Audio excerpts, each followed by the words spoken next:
Okay, I believe all permissions for recording have been granted. If you requested permissions in the chat, you should now be able to record. If you still need permissions granted, just let us know. Leave us another message in the chat. And Dr. Vanderhoff, we'll hand it over to you now to begin today's press conference. Well, good morning, and thank you for joining us today. I'm Dr. Bruce Vanderhoff, Director of the Ohio Department of Health. Before I get to our main topic, I want to briefly review where we stand with respiratory viruses here in Ohio. As was the case when we last talked in late April, thankfully, our respiratory virus activity has remained low. Levels of COVID-19, RSV, and influenza are all low now in Ohio. There has been some discussion of some new COVID variants, particularly KP1 and KP2, but like other recent variants we've seen emerge, these variants also do not seem to be causing any higher levels of severe illness. Of course, we always want to encourage everyone to stay up to date on their vaccinations, which for COVID means getting the most recent updated shot that became available in September. This is particularly important for those 65 and older, or for those who are immunocompromised. Turning away from COVID-19 and our winter respiratory viruses to pertussis, or whooping cough, there is currently an outbreak of pertussis in Montgomery County, with 9 cases reported in the Valley View School District. Now, pertussis can be a very serious illness, particularly for infants. People may think pertussis, or whooping cough as it's commonly called, is a part of our past, but last year we saw an increase both nationally and in Ohio. In Ohio, we had 810 cases of whooping cough, our highest number since 2014. And so far this year, there have been 249 cases reported. Ohio also has had 5 measles cases this year, although fortunately, we've had no new cases since March. Outside of Ohio as well, we continue to hear reports globally of vaccine-preventable illnesses, especially measles and meningitis.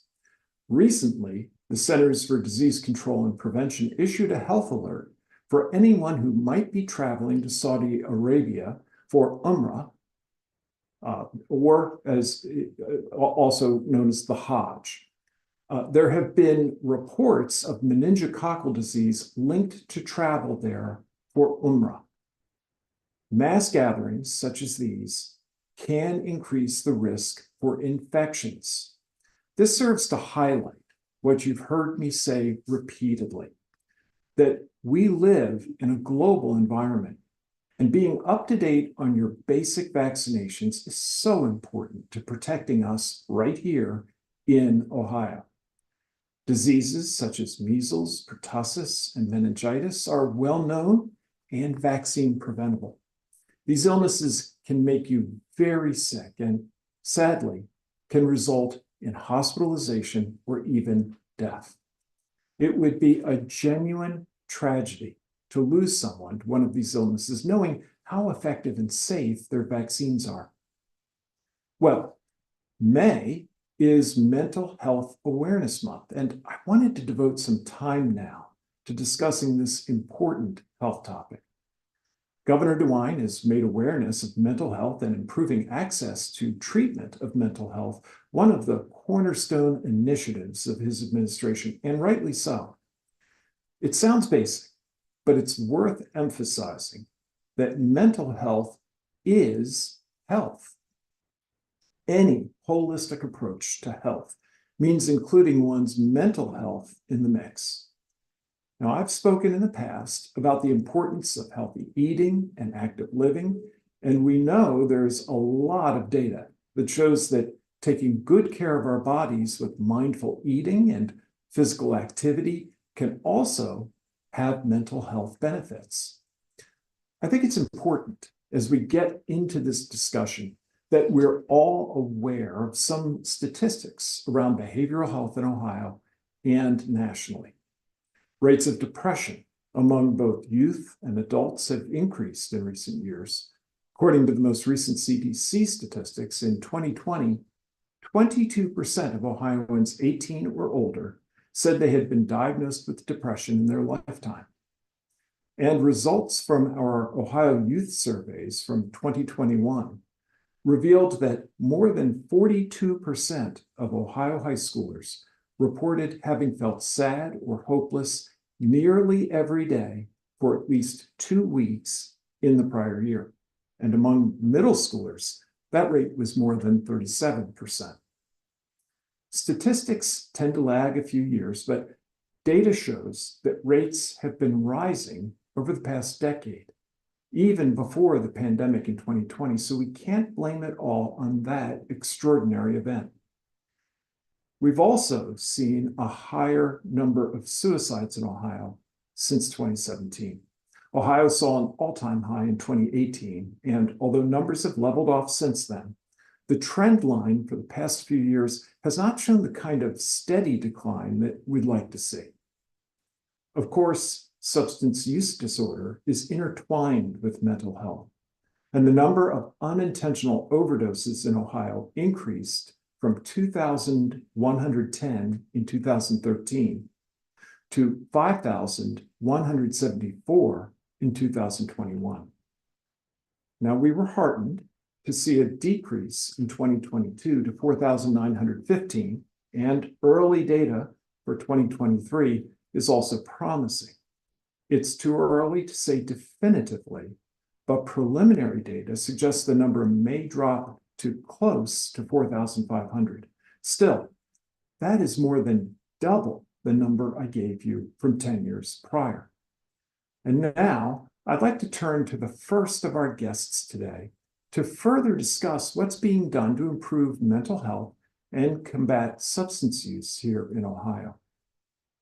Leanne Cornyn is the director of the Ohio Department of Mental Health and Addiction Services. Welcome, Director Cornyn. Good morning. Well, as I mentioned, suicide rates continue to rise here in Ohio, and I know that establishing the 988 crisis line has been a major initiative for your department. What can you tell us about that line's impact? Sure. For those that may not be familiar, 988 is Ohio's new suicide and crisis lifeline. It is a free, confidential service available to all Ohioans 24/7. If you or a loved one are in a mental health crisis, which could really mean anything from experiencing thoughts of suicide to just feeling a little lost, we want everyone to know that help is available. When someone calls 988, they'll experience a brief hold while the call is routed to one of Ohio's 19 call centers.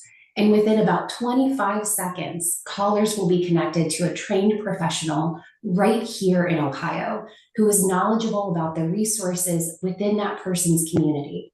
And we're incredibly proud that our time to answer rate is faster than the national average. If individuals would rather text or chat, they can text 988 or chat online at 988lifeline.org. Last year, those call centers responded to more than 163,000 contacts. That includes calls, chats, and texts. This month, we are incredibly excited to have launched our 988 awareness campaign, which is appropriate because May is Mental Health Awareness Month. We're pleased that more than 1/3 of Ohioans are aware that 988 exists, but we can do better. And we're committed to ensuring that it becomes as familiar to the residents of Ohio as 911 is for other types of emergencies. At the end of the day, what we want is for all Ohioans to know that it's okay to ask for help and that help is available regardless of where you live in Ohio. And that help is 988. We know that it will save lives. Thank you for sharing that, Director Cornyn. You know, there's been much more focus on mental health in recent years, and I'm wondering if you have any reason to believe that some of that focus is helping to improve access to treatment. Certainly, the information you shared about 988 is instructive and helpful. And what about also some of the stigma that can be associated with seeking treatment in the past? Sure. You mentioned some of the historical trends with mental illness and substance use disorder here in the state. And we know that even before the pandemic, the demand for behavioral health services was about twice the available supply of healthcare professionals. And since 2020, we've really seen demand for treatment explode across the state. This is definitely in part attributable to reductions in stigma associated with mental illness. And Ohio is incredibly blessed to really lead the nation in stigma reduction. In 2021, Governor DeWine, in partnership with the Ohio Opioid Education Alliance, launched the Beat the Stigma campaign, which has been seen by more than 90% of all Ohioans, which is just absolutely remarkable. This campaign helped increase the understanding and awareness of mental illness and likely increase the number of Ohioans accessing care. We also know that there have been significant innovations in the behavioral health space. There's a wealth of apps and telehealth platforms to help connect individuals to resources and professional assistance when that is needed.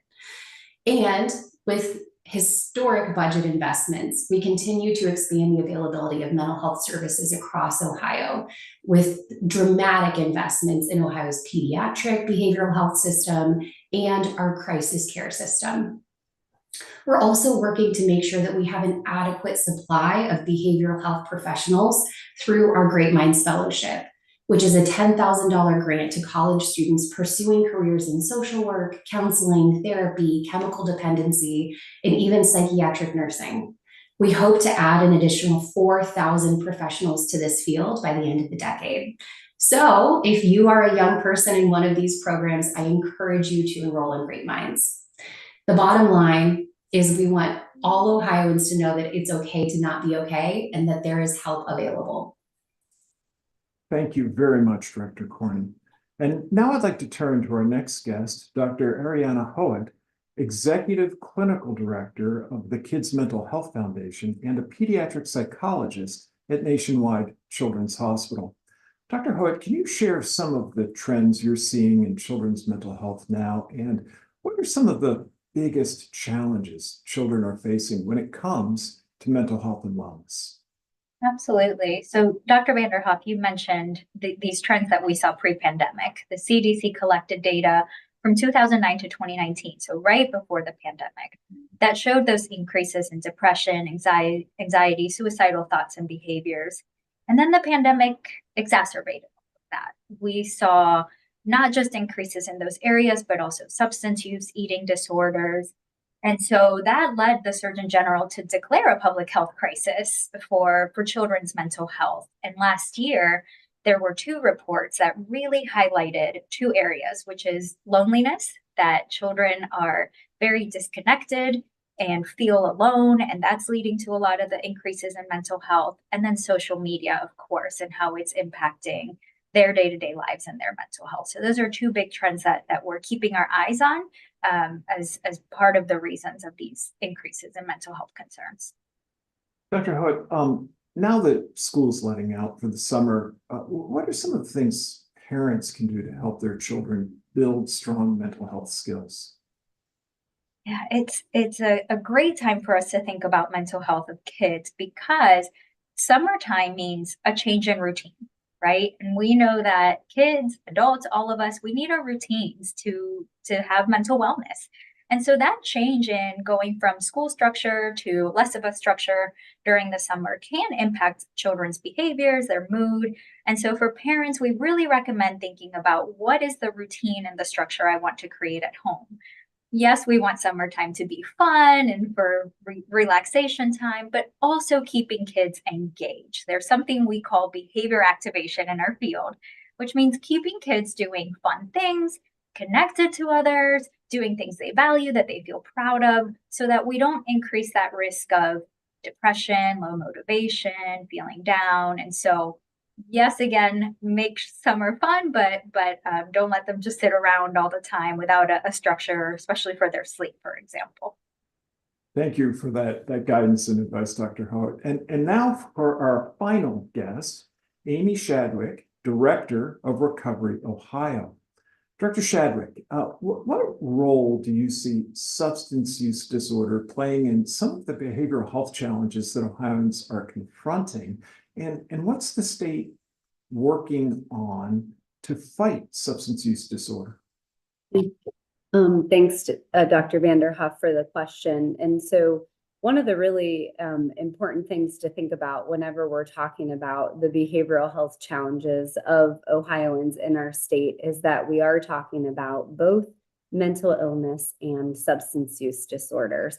So oftentimes, folks will experience substance use and mental illnesses concurrently. And so, and sometimes substance use can be the cause of the mental illness, and sometimes the substance use can be the consequence of the mental illness. So we know, for example, oftentimes folks will use substances to cope with their mental illness. We also know that sometimes the inverse is true. So as we're talking about thinking about mental illness, it's really, really important that we're also thinking about substance use and how those two sometimes are integrated. Certainly, there's many individuals who only have a mental illness or only have a substance use disorder, but it's really, really important to make sure that we are providing that integrated care. So if an individual is suffering from both behavioral health challenges at the same time,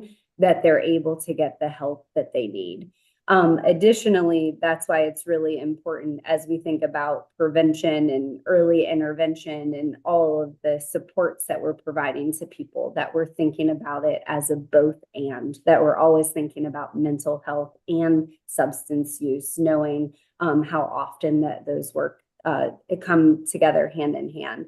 And so as a state, as you mentioned, the governor has really been at the forefront of making sure that we're talking about mental illness and substance use, and that we are doing everything in the state to address it. So when the governor took office in 2019, he actually created the Recovery Ohio initiative, which really, I say, at the most aspirational level, is to make Ohio the most recovery-friendly state. So if you have a mental illness or substance use disorder, that this is the place that you find treatment and that you find your recovery journey. And if you or your family member are ever in need of that, that this is where you go to find it. And so, we're doing a lot of things across when we talk about mental health and substance use, as you heard Director Cornian talk a little bit about as well. Everything across the entire continuum. When we think about prevention, we think about treatment, we think about harm reduction. So making sure that our communities have naloxone and fentanyl test strip, and we're making sure that we're also supporting people in their recovery. So there's a whole array of collaboration that's happening across many of our state agencies. Your agency, the Department of Health in particular, with the Project On sites and making sure that we're getting those harm reduction tools out into the communities. Certainly with Director Cornian's agency, the expansion of treatment services, focus on 988 crisis. So really, we are committed to this, and the Recovery Ohio team with all of our agencies, like your agency, are thinking about this every single day. How do we urgently address this crisis and help more and more Ohioans? The last thing I'll note, just of interest, as folks are listening, one of the other things we're always trying to do is increase education in the communities. So we actually have a training that's called an Encompass training, Navigating the Disease of Addiction. It's a great training for any community member or family member. And we have a training coming up on June 24th. It's free of charge. And folks can find out about that training on the recoveryohio.gov website. But I'd really encourage anyone, just like you think about taking mental health first aid, or you think about taking first aid and CPR, learning how and more about the disease of addiction is fundamental to reducing stigma and getting more and more people into treatment so they can find that successful path to recovery. Thank you very much, Director Shadrick.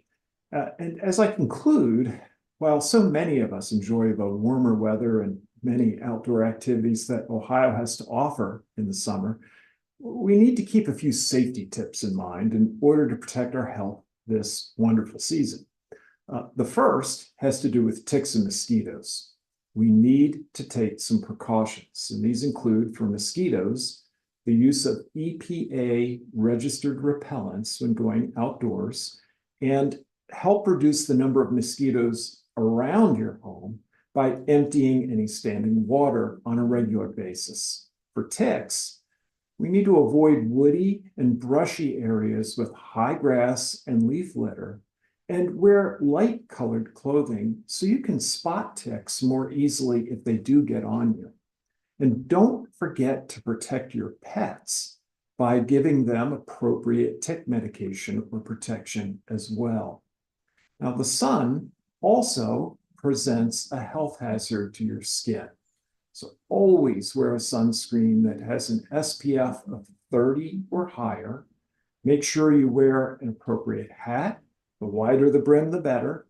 And realize that there are many long sleeve protective clothing options that are now available that don't make you sacrifice comfort as perhaps they may have in the past. Both the U.S. Food and Drug Administration and the American Academy of Pediatrics recommend, however, not putting sunscreen on infants or those 6 months or younger because of their heightened chance of a side effect, such as a rash. Instead, the recommendation is for these infants to wear loose, lightweight clothing and a hat. And most importantly, to keep them out of direct sunlight, especially in the middle of the day, as much as possible. Summer is a great time to get active. It's a great time to be outdoors, and I hope we'll all have a safe and healthy start to the summer season. Thank you, and Ken, I think we are ready to take questions. Okay, thank you, Dr. Vanderhoff. Our first question today is from Spencer Hickey with Hannah News Service. Thank you. There was a lot of talk early in the pandemic about how that could affect substance use. Could you talk about what trends have been seen since then, either for the ODH director or Director Chadwick? Sure. Yeah. Let me go ahead and turn directly to Director Chadwick. Director, do you have anything to add to the statistics I shared earlier in my comments?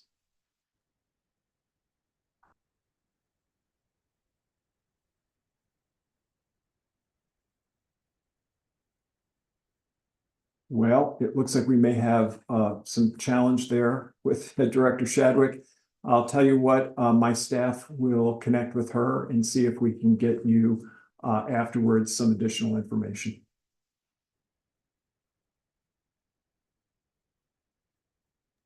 Okay, our next question comes from Samantha Hendrickson of the Columbus Dispatch. Hello, thank you, Dr. Vanderhoff. Wondering about with summer travel and recently Memorial Day having a record travel numbers nationally, and these new variants, all those factors together, could Ohio see a summer surge? And what should Ohioans know about a possible summer surge? That's a great question. And I think the answer is, of course, with COVID, there is always the possibility that we will see an unanticipated surge. The data currently is encouraging.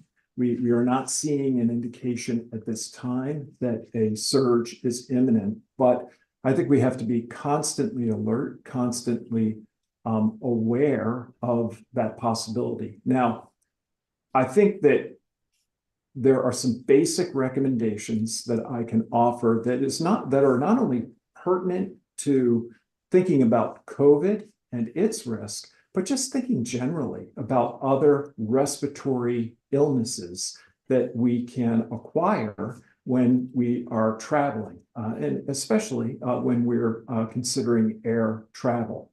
And these recommendations that I'm going to share, I think are definitely germane now as we think about COVID and the constant development of new variants, but these are good recommendations to think about generally. So first, staying up to date with vaccination, because this is really the best way to protect yourself from serious illness and hospitalization and perhaps even death. And it's a recommendation that's appropriate for the flu, for COVID-19, and for eligible populations vis-a-vis RSV. The second recommendation I'd offer is practicing good hygiene. That's whether it's cough hygiene by covering your cough with your elbow, whether it's washing or sanitizing your hands often, and cleaning frequently touched surfaces before you are touching those. And then finally, think about the air you're breathing and taking reasonable steps to ensure that you're breathing the cleanest air possible. Now, that may include getting more opportunities to get out of doors when you have those chances while traveling. And think about the congested spaces that you might be in, and do you need to be in those spaces? And particularly if you have underlying respiratory health conditions or other conditions that affect your immune system, should you be wearing a mask? So these are all things that we can think about as we are not only going through summer travel, but just generally as reasonable steps to protect our health. Okay, and our final question today comes from Krista Cano of Gongwer News Service. Hi, this question is for Director Cornian. Wanted to see if we could get an update on the governor's work group on competency restoration and diversion. I think you guys are about halfway through the scheduled meeting, so if you could just give an update on where you think it's headed. Thank you. Yes, we have held roughly half of our meetings at this point. I believe our next meeting is scheduled for next week. At this point, we are in the process of accumulating themes that we have heard, which has been a strong focus on the role of providing treatment within our jails, opportunities for competency restoration within our jails, the role of the judicial system in supporting that work. And we anticipate further discussion and sharing national best practices from other states at future meetings. So we hope to be on track with developing recommendations and finalizing a report by the end of this summer. Okay, we want to thank all of our guests today. And Dr. Vanderhoff, do you have any closing remarks? Well, again, thank you all so much for joining us for today's press conference. We appreciate your attention to the important topics that we covered today, especially the importance of behavioral health in Ohio. And this concludes today's